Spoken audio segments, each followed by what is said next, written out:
বিসমিল্লাহির রহমানির রাহিম। হে ভালো মনের মানুষেরা, আপনারা সবাই কেমন আছেন?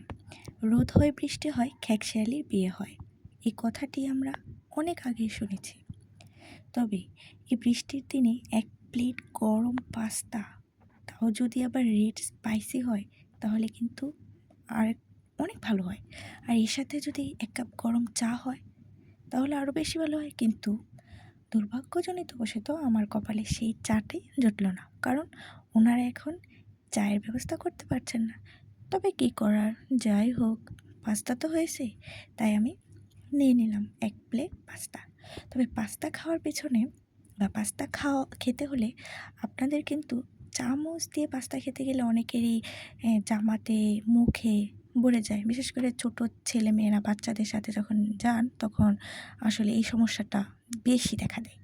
তো এই ক্ষেত্রে আপনাদের কি করা উচিত? মানে কিভাবে ছেলেমেয়েদের পাস্তা খাওয়া শেখাবেন, তাও আবার ভদ্র সমাজে, হ্যাঁ?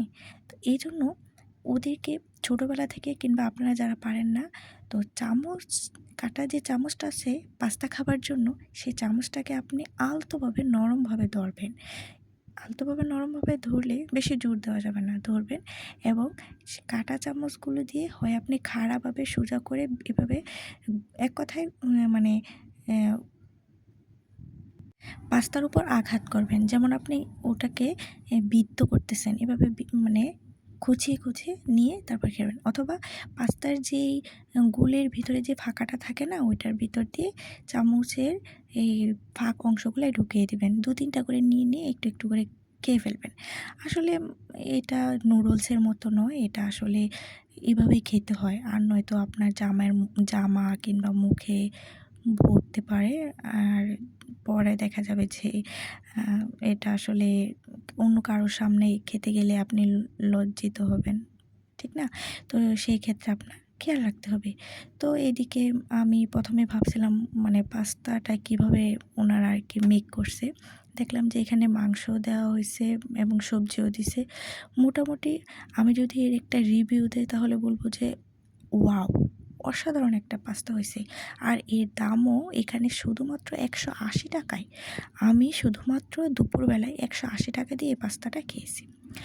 পাস্তা খেতে খেতে দেখি হঠাৎ করে একটা মেয়ে বৃষ্টিতে ভিজে এদিকে আসতেছে। আর এসে বলল যে, আপু ফুল নিবেন কিনা? আমি বললাম যে, মানে এখন ফুল দিয়ে কী করব? ঠিক আছে দাও।